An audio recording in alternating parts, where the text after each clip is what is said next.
어느 의과 대학 교수가 학생들에게 질문을 했습니다. 어떤 가정의 이야기를 했어요. 아빠는 매독에 걸렸고 엄마는 폐결핵에 걸려 있다. 자녀가 넷인데 한 아이가 얼마 전에 죽었다. 나머지 3명의 아이들도 지금 오늘 내일 한다. 근데 엄마가 임신을 했다. 어떻게 해야 될까요? 라고 질문을 던집니다. 여러분, 어떻게 해야 될까요? 한 학생이 용감하게 얘기합니다. 낙태해야 합니다. 이렇게 이야기합니다. 그때 이 교수님이 이렇게 얘기합니다. 너는 지금 베토벤을 죽였다.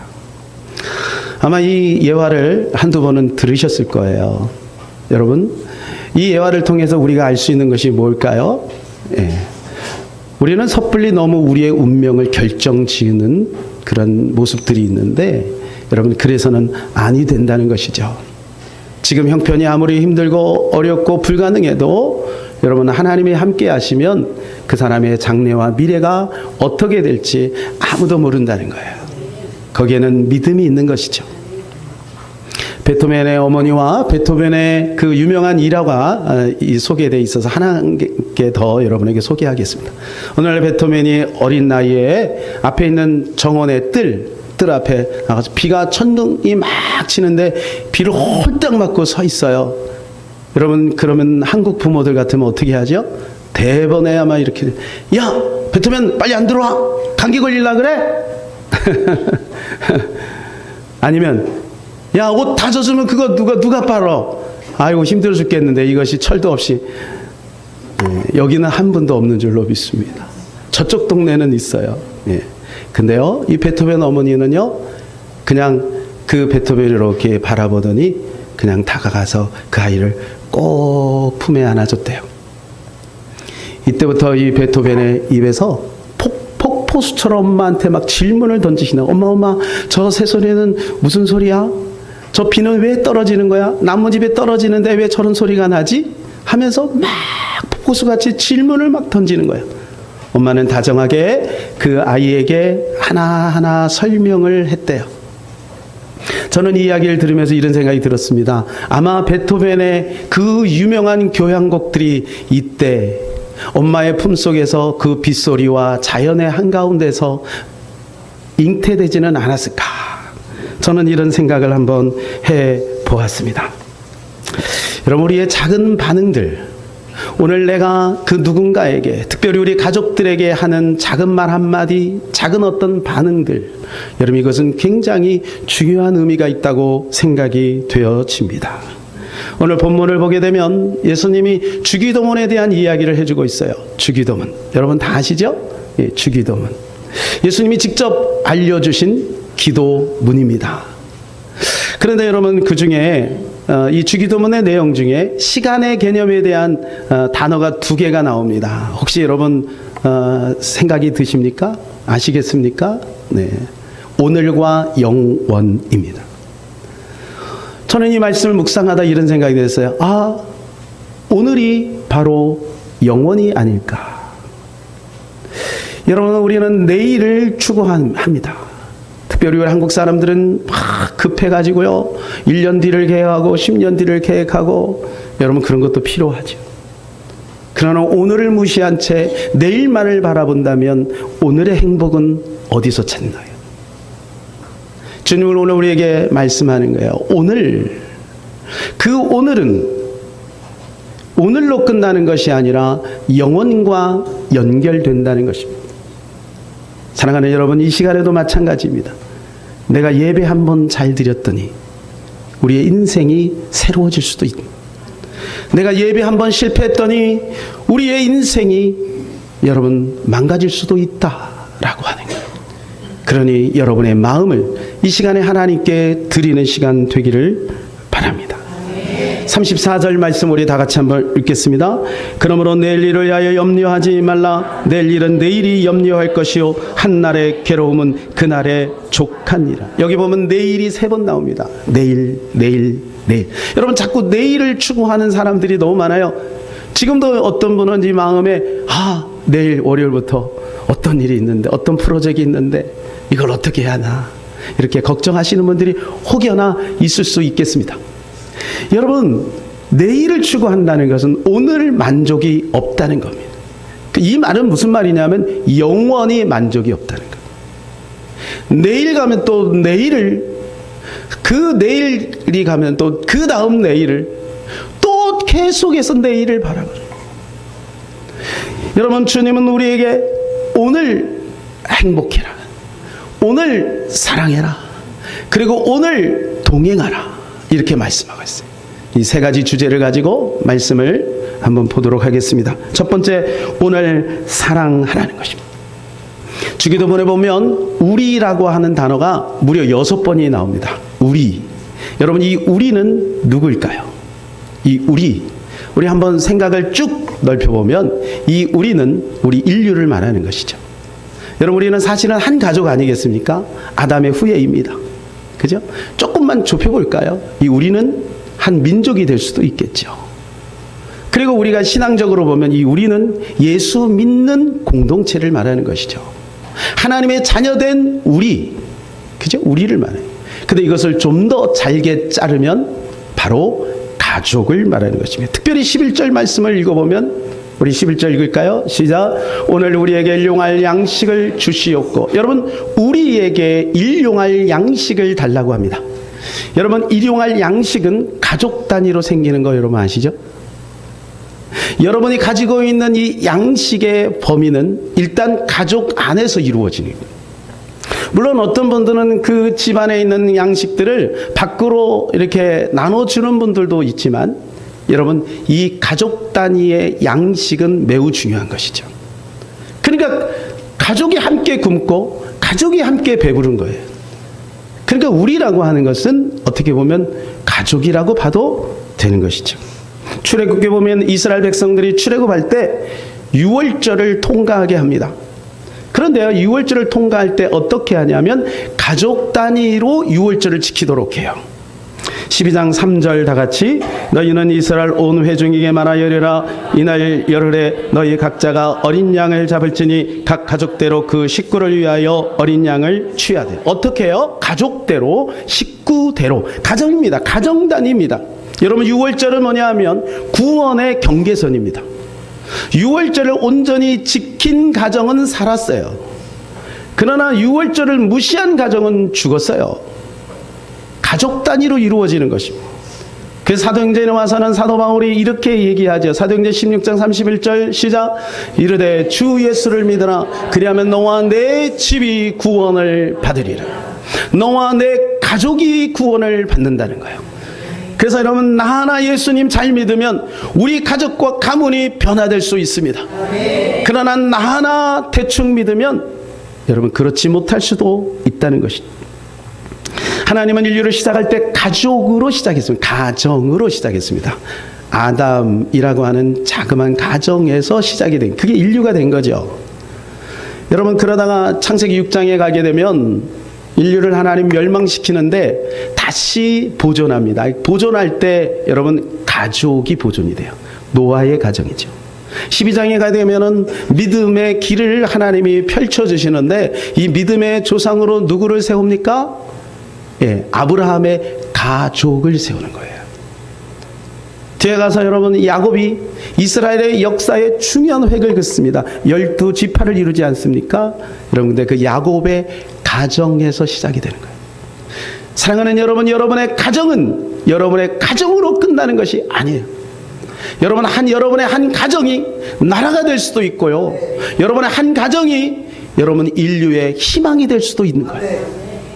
그러니 가정이 얼마나 중요한 것입니까? 그래서 우리 인생에서 최고의 가치가 있다면 바로 뭐냐면 가족을 사랑하는 것입니다. 사람들은 죽을 때 누구든지 다 후회를 합니다. 그런데 이런 후회의 내용은 대부분 비슷해요. 돈 좀 많이 벌었으면 좋았을 텐데. 이런 후회 해요, 안 해요? 이런 후회 안 합니다. 내가 좀 더 국회의원이 됐어야 되는데. 여러분, 이런 후회 안 해요? 안 해요. 내가 좀 더 성공했어야 되는데 이런 후회도 하지 않습니다. 내가 아파트에서 200평에서 좀 살았어야 되는데 이런 후회 더더군다나 하지 않습니다. 여러분, 우리는 무슨 후회를 할까요? 대부분의 사람들은 우리 사랑하는 남편, 우리 사랑하는 아내, 좀 더 사랑할 걸. 우리 부모님 좀 더 사랑할 걸. 우리 자녀 좀 더 사랑했어야 하는데 여러분 이런 후회들을 대부분 다 한다고 합니다. 여러분 이 후회를 한다는 것은 무슨 말일까요? 그 지점에 가야 후회를 하는 것. 그래서 우리는 언제 사랑해야 할까요? 그렇습니다. 지금 사랑해야 됩니다. 그래서 여러분 유명한 세 가지 금이 있다고 하지 않습니까? 뭡니까? 황금, 소금, 그리고 지금. 지금이 중요해요. 여러분 지금 옆에 있는 분이 가장 소중한 사람입니다. 놀라셨습니까? 내가 여러분 날마다 만난 우리 가족들이 가장 소중한 사람들이에요. 그러니까 여러분 사랑은 자꾸 뒤로 미루는 게 아니에요. 사랑은 지금 해야 되는 거죠. 지금만. 제가 요즘에 제자훈련을 제대로 받고 있습니다. 제자훈련을. 사실 여러분 목사들이요 제자훈련을 처음부터 차근차근 이렇게 받는 게 어렵습니다. 일단 시간이 없고요. 환경이 안 됩니다. 근데 이번에 목사님들이 한 10분 정도 모여가지고 정말 제자훈련을 알차게 요령 없이 그대로 우리 성도들하고 제자훈련 하는 것처럼 그대로 학생이 돼가지고 그대로 제자훈련을 받고 있어요.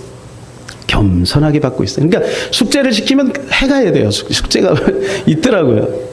그래서 지난주 화요일 날은 어떤 숙제였냐면 아내에게 편지 쓰는 거예요. 근데 그날이 무슨 날이에요? 5월 21일이에요. 여러분 5월 21일이 무슨 날인지 아세요? 예? 어떻게 아세요? 예. 부부의 날 지키셨어요? 22일인 줄 알고 얘기했더니 넘기셨어요? 어떻게 그래서 이건희 목사님이 인도하시는 인도자 되신 이건희 목사님이 그렇게 말씀하세요. 나도 부부의 날을 한 번도 지켜본 적이 없다. 그런데 공교롭게 어떻게 이날 우리가 만났고 아내에게 편지를 썼는데 한번 우리가 부부의 날을 한번 지켜보자. 그래서 작은 선물이라도 아니면 땡큐 카드라도 꽃이라도 한번 사랑하는 아내에게 한번 가져다. 얼마나 쑥스럽던지요. 안 해보던 것을 하려고 하니까 너무 힘든 거예요. 너무 힘든 거예요. 그래가지고 가다가 보니까 이게 조회를 해가서 보니까 또 이게 유턴을 해야 되네. 기꺼이 유턴을 했습니다. 얼마 되지 않는 것지만 저는 우리 아내도 사랑하지만 아들도 사랑해서 같이 이렇게 흘러갈 수 있는 선물을 하나 준비해야 되겠다. 그래서 아이스크림 베스킨라빈스를 하나 준비했어요. 그래 가더니 우리 집사람의 얼굴이요 홍당무가 되더라고요. 네, 홍당무가 되더라고요. 저는 그때 깨달았어요. 마음에 내키는 것 작은 것이라도 지금 하니까 가족들이 이렇게 행복해하는 거구나. 그때 목사님들하고 자연스럽게 최수종 이야기가 나왔습니다. 불평 불만을 늘어놓기 시작합니다. 최수종은 우리 대한민국 남성의 공공의 적이야. 아내 하이락이 너무 잘한다는 거예요. 너무 잘하네. 근데 이 최수종이 늘 할 때마다 이런데요. 하이라가 무슨 일을 딱 제안하면 다 같이 한번 따라서 볼까요? 제가 하겠습니다. 제가 하겠습니다. 지금도 아내에게 오늘 남자들이 많이 들었어야 되는데 영상이 나가니까요. 꼭 들려주세요. 요 부분만이라도 들려주세요. 최수종은 늘 제가 하겠습니다. 지금도 존댓말을 쓴대잖아요. 그러니까 공공의 적이 맞아요. 분명히 맞아요.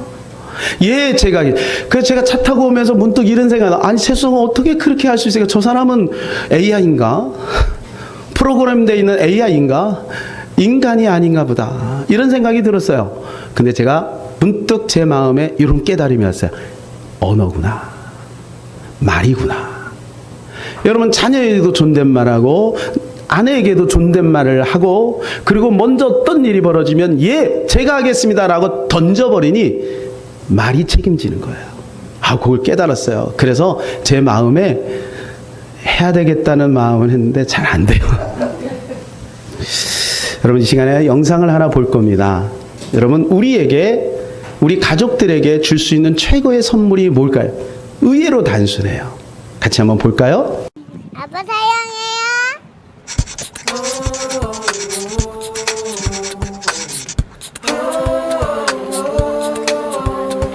깜짝 놀라시더라고요. 그런 거 준비했어요.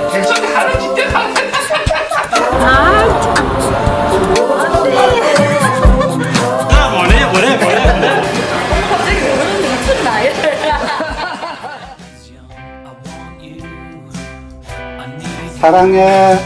사랑한다고 어떻게 될 줄 알지? 어찌돼 사랑한다는데. 사랑한다 항상. 언니 없지?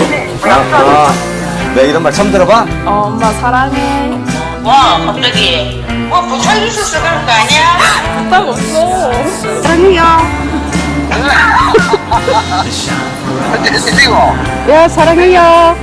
내가 설득했네. 사랑해. 술 많이 먹고 온나? 사랑해. 갑자기 무서운데? 엄마 사랑해. 왜? 아니 엄마가 아무리 떠도 아니. 밥이 다 됐는가 싶어가지고 전화 한번 해본다. 무슨 밥? 오늘 밥? 밥이 있나? 다른 밥이 사랑해 하면 끝나는 거지. 사랑해 엄마. 그래 우리 아들 마음 알지 내가. 고마워요. 네. 엄마 사랑해.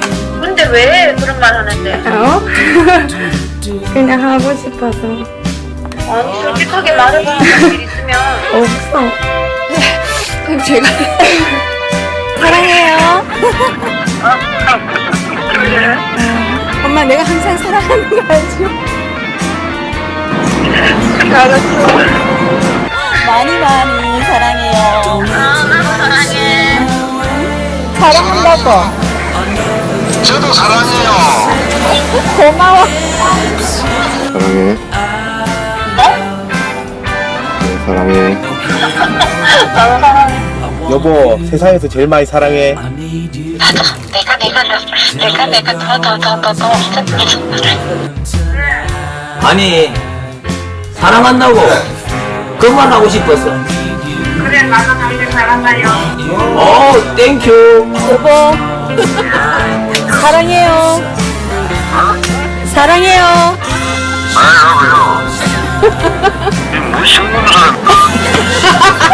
아빠. 사랑해. 왜? 사랑해. 아빠 왜 말 안 하는데? 사랑해. 나도. 아니 봐 우리 집사람 너 사랑한다잖아. 아. When you disappear, I wonder if that smile still meant for me. Your friends are crazy, your rules are all insane, but I still play along, lost in the game.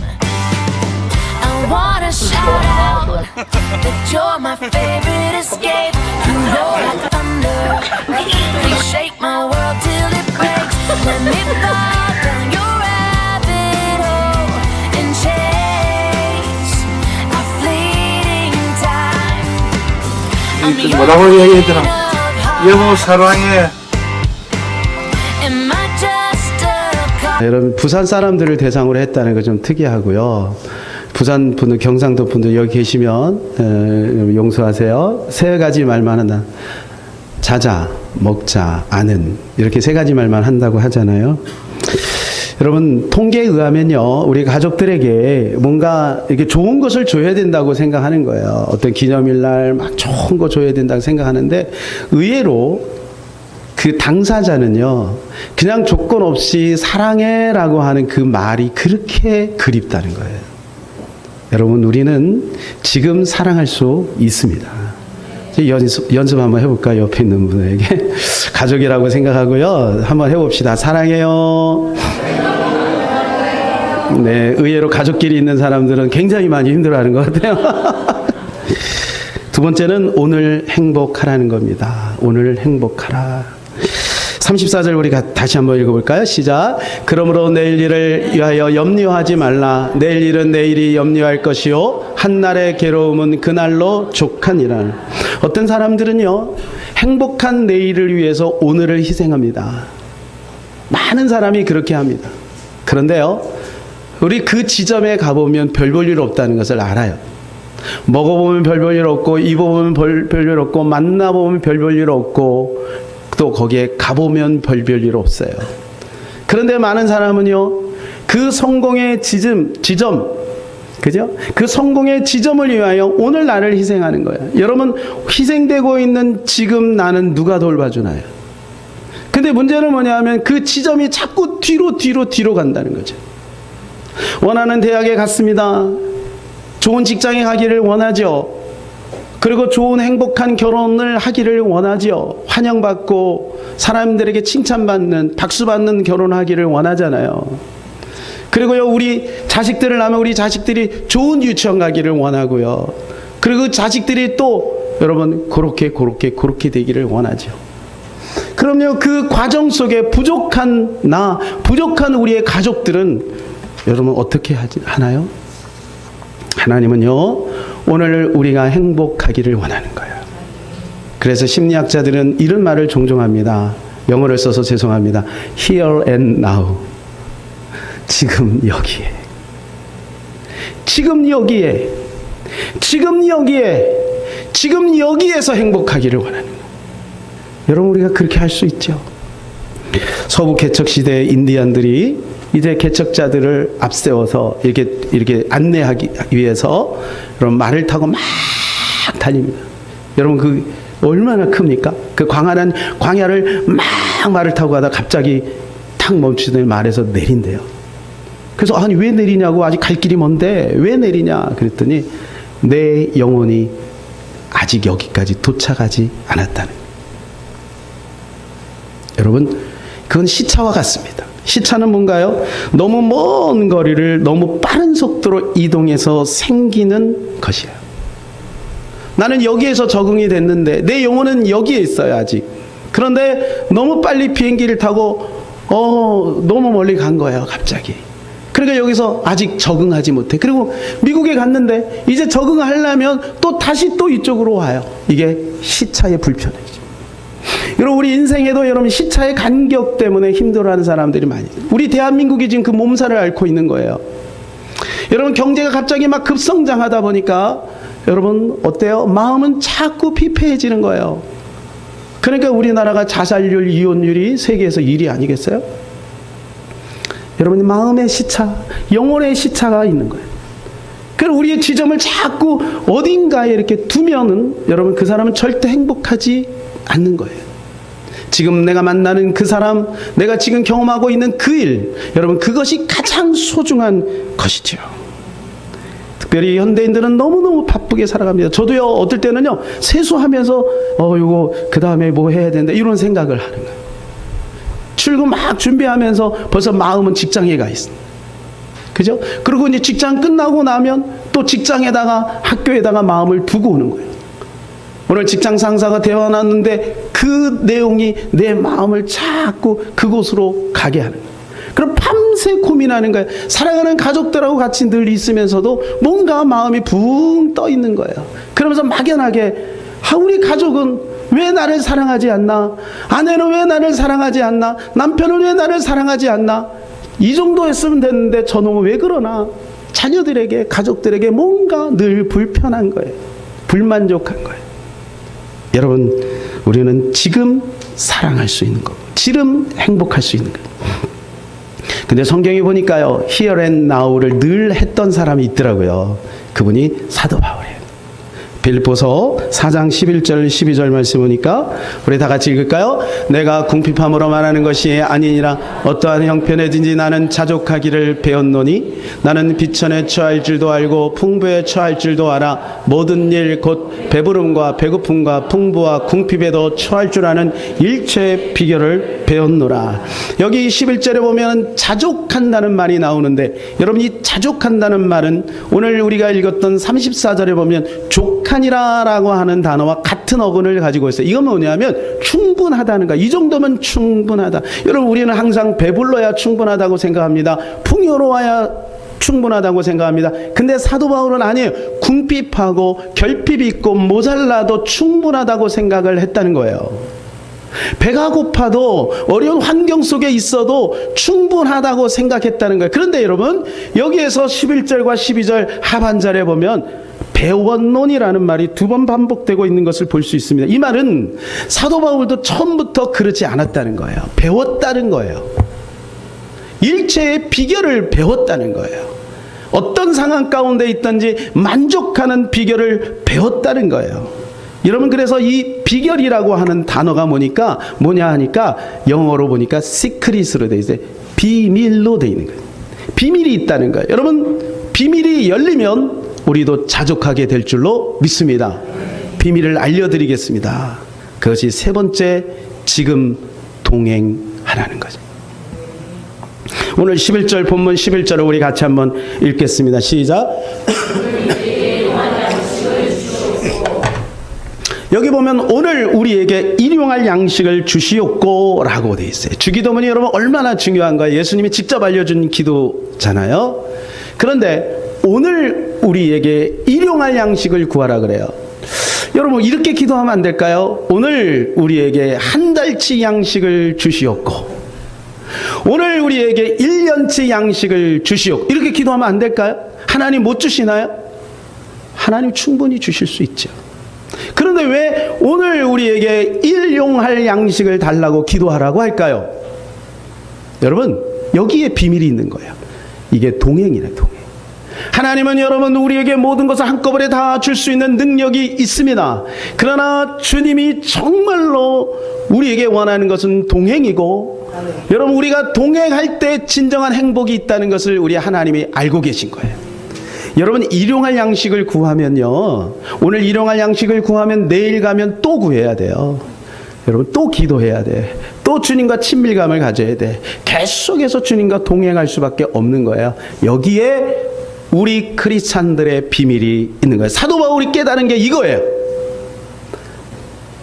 여러분 사도 바울이 어디를 가든지 무엇을 하든지 만족하고 감사하고 충분하다고 고백할 수 있는 비결이 바로 여기에 있는 것입니다. 오늘 일용할 양식을 달라고 하는 거예요. 오늘 주님과 동행하는 것이죠. 여러분 출애굽기에 보게 되면요, 만나를 하나님이 주시면서 이스라엘 백성들을 시험한다라고 말씀합니다. 만나를 주면서 그러면서 뭐라고 말씀하냐면 이틀치를 구하지 말라 그래요.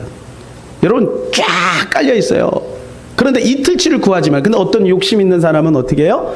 이 이틀치를 가지고 왔어요. 그런데 하루치 끝나면 어떻게 해요? 그 이틀치는 썩어버려요. 썩어버려요. 벌레가 뭐 냄새가 나는 거예요. 그리고 어떤 사람은요, 이제 안식일이 안식일 바로 전날은 뭐 하냐면 이틀치를 구하라 그래요 또. 근데 어떤 사람은 또 그날은 또 이틀치를 안 구하고 그냥 하루치만 구했다가 그 다음날 지금으로 하면 주일이죠. 주일날 나가서 가보니까 없어요. 그럼 그 가족은 어떻게 되겠어요? 쫄쫄 굶는 거죠. 여러분 이것이 하나님의 원리인 거예요. 날마다 오늘 행복하고 오늘 사랑하고 오늘 일용할 양식을 구하고 오늘 주님을 바라볼 때 여러분 진정한 기쁨과 평안이 있는 겁니다. 그것을 모아서 여러분 제 이 말씀을 생각하면서 깨달은 게 있어요. 그 뭐냐, 우리가 안식일을 주일을 지켰기 때문에 복을 주는 게 아니라 이미 복을 주셨기 때문에 주일을 지키는 거라는 거예요. 여러분 미리 주셨거든요. 지금으로 하면 토요일날 미리 이틀치를 구하라. 그죠? 미리 주신 거 이미 여러분. 그러니까 주일날 하나님 앞에 온전히 드려야 해요.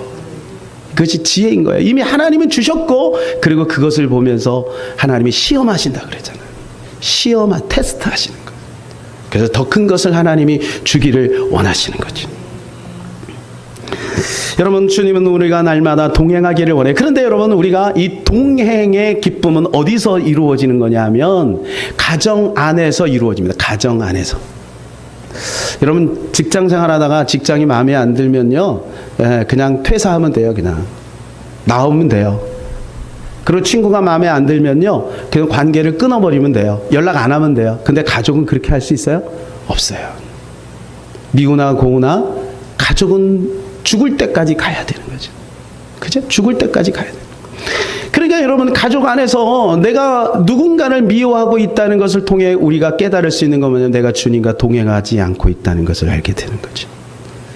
내가 가족에 대해서 무정하고 무관심하다는 것은 뭐예요? 내가 주님과 동행하지 않고 있다는 것을 알게 되는 거예요. 가정 안에서 그것을 깨닫게 하시는 거예요. 그래서 여러분 요즘에 홀로 가족들이 많아요. 홀로 가족. 근데 여러분 홀로 여기도 보면 원룸이 있는데 제가 이렇게 아침에 출퇴근하면서 저녁에 출퇴근하면서 이렇게 보면은 원룸에서 나오시는 분들의 얼굴이 기쁨이 없어요. 생기가 없어요. 자기가 생각할 때는 홀로 떨어져서 내가 원하는 대로 하면 행복할 것 같은데 여러분 가족과 단절되니까 여러분 그 안에 기쁨이 없네요. 그러면 여러분 가족하고 함께 있으면 불편하고 힘든데 이걸 어떻게 극복할 거예요? 그게 동행의 비결이에요. 동행의 비밀이에요. 내가 주님과 지금 동행하지 않으면 여러분 그 가족들과 사랑할 수 없고 행복할 수가 없다는 것입니다. 그래서 여러분 이 동행의 촉이 망가지면 안 돼요. 귀뚜라미 여러분 아시죠? 귀뚜라미. 지금은 뭐 집들이 너무 잘 돼 있고 또 깨끗하고 그래서 귀뚜라미 별로 안 보이는데 우리 어렸을 때는 귀뚜라미와 같이 살았어요. 같이. 그래서 잠자고 있던 귀뚜라미 여기 올라왔다가 가고 막 그랬어요. 근데 이 귀뚜라미 잡으려고 그러면 잘 안 잡혀요. 귀뚜라미가 팔짝팔짝 뛰잖아요. 근데 그게 뭔가 그랬더니 이 더듬이 때문에 그래야 돼. 더듬이. 요 더듬이 때문에 요거를 이 촉이 살아 있어서 주변에 어떤 반응이 오기 전에 그걸 딱 감지하고 움직인대요. 근데 실험을 했는데 귀뚜라미의 더듬이를 탁탁 잘라버리니까 이 귀뚜라미가 얼음이 돼버린 거예요. 가만히 있더라는 거예요. 그런 거 쉽게 잡을 수 있는 거죠. 여러분 여기에서 중요한 것을 우리가 깨달을 수 있습니다. 그건 뭐냐면 하늘과 연결되어 있는 여러분 이 촉이 망가지게 되면 우리는 가족을 사랑해야 된다는 것을 아는데 사랑이 안 되고요. 사랑해라는 말을 해야 된다는 것을 알고 있는데 그 말이 안 돼요. 용서가 안 되고 이해가 안 되는 것입니다. 그러므로 여러분 이 촉이 살아있어야 되는 거예요. 사도 바울이 그것을 깨달은 거예요. 그것이 13절입니다. 13절. 우리 다 같이 읽읍시다. 시작. 내게 능력 주시는 자 안에서 내가 모든 것을 할 수 있느니라. 여러분 주님 안에 있는 것이 바로 비결이라고 하는 것입니다. 여러분 말씀을 꼭 기억하시기를 바랍니다. 여러분 뭐가 죄인가요? 착하게 살면 여러분 죄가 없는 건가요? 남의 말을 잘 들으면 죄가 없는 건가요? 제가 여러분에게 한번 질문을 던지겠습니다. 살인하면 죄인가요? 죄가 아닌가요? 죄지요. 그런데 여러분 사울 왕의 사건을 통해서 우리가 알 수 있는 건 살인하는 것이 죄다 죄가 아니다. 이 기준이 아니라는 것을 알 수가 있어요. 사울 왕에게 하나님께서 뭐라고 말씀하시냐면 아말렉의 그 모든 족속들을 다 멸하라. 심지어는 젖먹이 아이까지 다 죽여버려라. 그리고 짐승의 우양의 새끼들까지 다 죽여버리라. 그렇게 말씀하세요. 그런데요 사울은 어떻게 해요? 아강 왕을 살려줍니다. 여러분 그 정도 교양은 있어야 되는 거 아니에요? 한 나라의 왕 그 정도는 여러분 대우해야 되는 거 아니에요? 그리고 사울 왕은 어떻게 합니까? 그 실한 양들과 소들을 가지고 옵니다. 그리고 이렇게 얘기해요. 내가 하나님 앞에 더 기쁨의 온전한 제사를 드리기 위해서 이것을 남겼다라고 이야기를 해요. 여러분 잘한 건가요? 사무엘이 왔을 때 이 사울이 이렇게 얘기합니다. 나는 여호와의 말씀을 청종했다라고 이야기합니다. 그때 유명한 말을 하죠. 순종이 제사보다 낫다라고. 여러분 뭐가 죄고 뭐가 죄가 아닌가요? 기준은 뭐냐면 하나님의 말씀을 담고 있느냐 하나님의 말씀을 버리느냐 이게 기준인 거예요. 아담과 하와가 선악과 하나 따먹은 게 뭐 그렇게 큰 대수예요. 그런데 여러분 그것 때문에 여러분 인류가 저주가 왔잖아요. 그 왜 그런가요? 네, 하나님의 말씀을 버린 거예요. 그럼 많은 사람들이 이렇게 생각합니다. 아 그렇구나. 그러면 하나님의 말씀의 계명을 잘 지키려는 말이구나. 그러면 철저하게 지켜야지. 말씀대로 살아야지. 이렇게 생각을 해요. 그러나 여러분 이렇게도 우리 한번 생각해 봅시다. 하나님께서는 오늘 우리를 여러분 한 사람 한 사람을 여러분의 사랑하는 가족들을 이렇게 말합니다. 너희는 존귀한 자다. 내가 핏값으로 너희를 주고 사았다. 내가 너를 귀하게 여긴다. 라고 이렇게 주님이 말씀하고 있다는 거예요. 그런데 여러분 우리는 어떻게 해요? 내가 안 되는 것 때문에 연약한 것 때문에 내 출신이 시골 출신이라고 우리 부모님 보잘것없다고 여러분 우리는 지레 우리 자신을 단정져요. 나는 아니야. 여러분 이것이 뭐예요? 이것이 죄예요. 하나님의 말씀대로 믿지 못하는 게 죄예요. 여러분 불가능한 환경 속에서도 하나님께 이렇게 말씀합니다. 너는 내게 구하라. 내가 내게 응답하겠고 내가 알지만 크고 은밀한 일을 내게 보이리라. 여러분 이렇게 약속을 해주고 있어요. 그 다음은 항상 준비되어 있어요. 그런데 우리가 주님 앞에 구하지 않으므로 하나님이 우리에게 실제가 되지 않는 거예요. 여러분 이게 뭐냐? 이게 죄예요. 이게 죄예요. 착하게 사는 거, 착하게 살지 못하는 거, 이게 죄가 아니라 하나님의 말씀을 따라가지 않는 거, 이게 죄예요. 그러니까 여러분 능력 주시는 자, 내게 능력 주시는 자 안에서 내가 살아가야 돼요. 그런데 어떤 사람은 이렇게 얘기합니다. 목사님 그거 다 해봤어요. 저 하나님을 의지하면서 기도도 해보고 철야도 해보고요. 제가 다 해봤잖아요. 그런데 우리 가족이 평안은 안 오는데요. 이렇게 생각하는 분들이 있을 수 있겠습니다. 그래서 제가 이분을 소개하려고 해요. 이분이 누군가 한번 볼까요? 가만히 보세요. 이분이 누군가요? 누구죠? 일부 예배 때는 금방 맞췄는데 몇 분 되지 않는데도 금방 맞췄는데 너무 쉬워서 누군가요? 그렇습니다. 이욥입니다. 이욥. 여러분 이욥은 이렇게 엄청난 여러분 고통 속에 있어서 가정이 깨져버렸어요. 산산이 부서져 버렸어요. 소망이 전혀 없습니다. 그런데 이욥에게 더 큰 괴로움은 뭐냐 하면 하나님의 부재예요. 앞으로 가도 그가 안 계시고 뒤로 가도 그가 안 계시다는 부재예요. 여러분 그 가운데서 이욥은 하나님을 버리지 않았어요. 끝까지 하나님을 붙들고 여러분 갔습니다. 여러분 이것이 바로 동행의 능력인 것입니다. 우리는 결론을 알죠? 여러분 동행이라고 하는 것은 감정적인 동의가 있기 때문에 동행하는 것이 아닙니다. 여러분 욥의 입장에서 보세요. 지금요 온몸에 악창에 걸렸습니다. 친구들이요 막 욥을 공격합니다. 아내는 뭐라 하나님을 저주하고 죽어라 그러면 집을 나가버렸습니다. 감정이 얼마나 상해 있습니까? 여러분 그는 이성적으로 아무리 생각을 해봐도 하나님을 이해할 수가 없습니다. 만약 여러분에게 그러한 일이 벌어진다면 여러분이 하나님을 이해할 수 있겠습니까? 그런데 욥은 감정적인 동의, 지식적인 동의가 없어도 의지적인 동행을 놓지 않았다는 거예요. 제가 이것을 어디서 깨달았냐면 족구하면서 깨달았어요. 족구. 여러분 족구를 처음 하는데요. 와 정말 답답하더라고요. 다 답답하고 나도 답답하고 발도 안 올리고 헛발질하고 얼마나 웃긴지 몰라요. 그때 찍어놨어야 돼. 근데 지금은요 곧잘해요.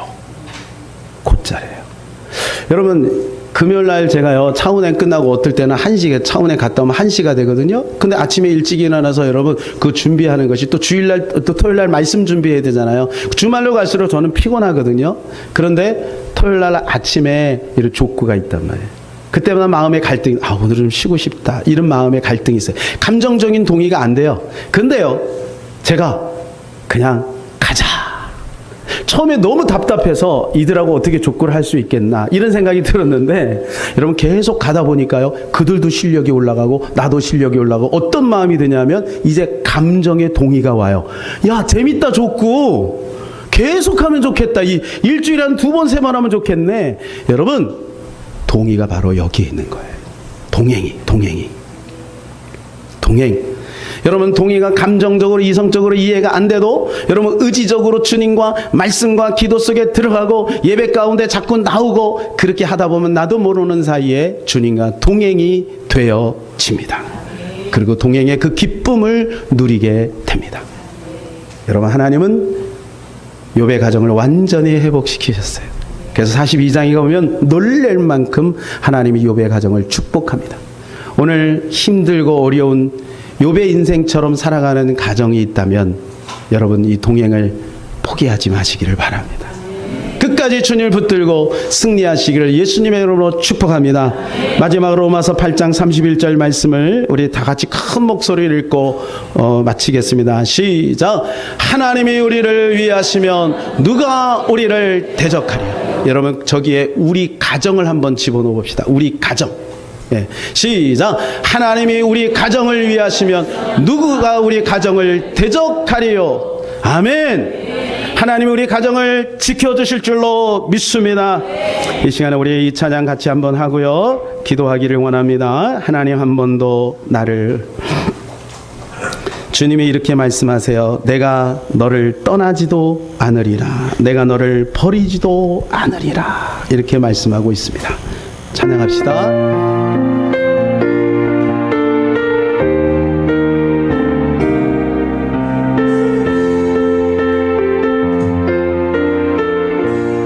하나님 한 번도 나를 실망시킨 적 없으시고 언제나 공평과 은혜로 나를 지키셔. 다시 한번 합시다. 하나님 한 번도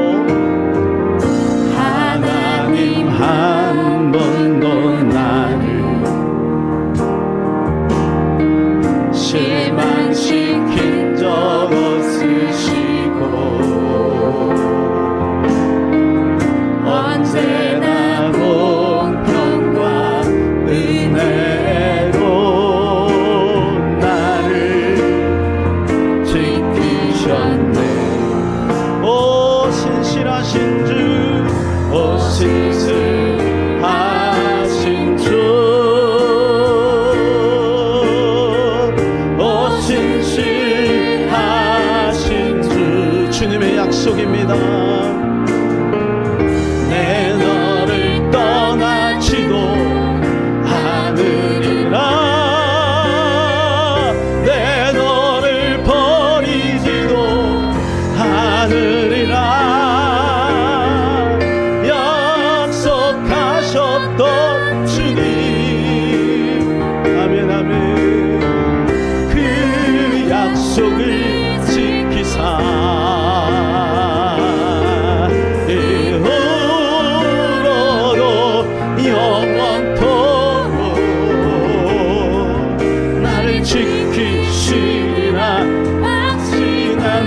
지나온 모든 세월들, 지나온 모든 세월들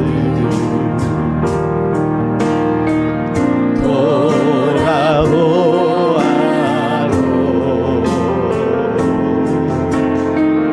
그 어느 것 하나 주의 손길 안 미친 것 전혀. 한 번 더 할까요? 지나온 모든 세월들, 지나온 모든 여러분의 가정들을 한번 돌아보시길 바랍니다. 주님은 그래도 우리와 함께 하셨고 우리 가정을 지키시고 인도하심을 우리는 압니다. 주님의 손길이 날마다 우리를 인도하고 여기까지 우리를 인도한 줄로 믿습니다.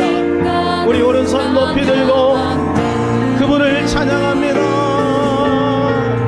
오 신실하신 주, 아멘.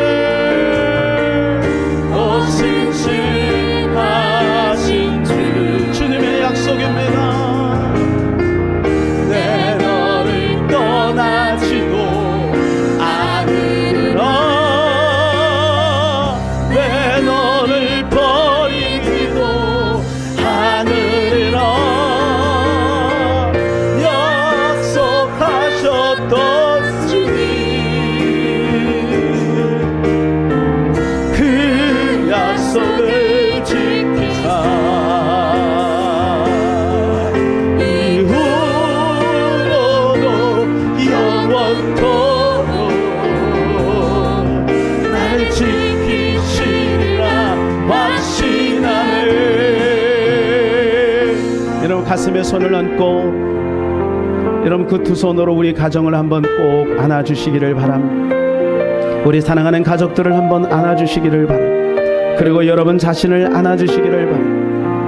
아니 예수님이 여러분의 가정을 안고 있음을 느끼시기를 바랍니다. 이 시간에 우리 같이 한번 기도합시다. 우리 사랑하는 가족들, 하나님 사랑하기를 원합니다. 하나님 섬기기를 원합니다.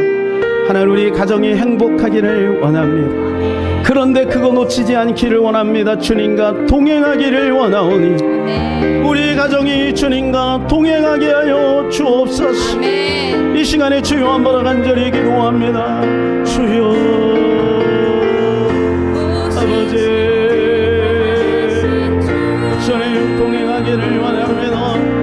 동행의 기쁨, 동행의 비밀, 동행의 하나님 그 순전함, 동행을 통하여 사랑을 이루어 행복을 이루어 나가게 도와줘.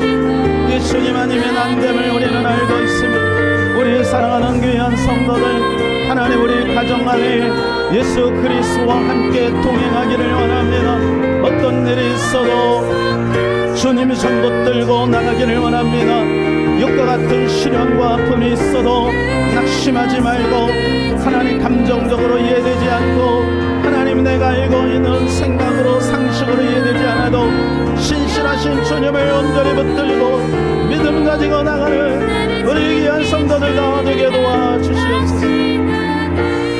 하나님 신실하신 주님을 믿습니다. 어떤 어려움이 있어도 주님이 동행을 포기하지 않기를 원합니다.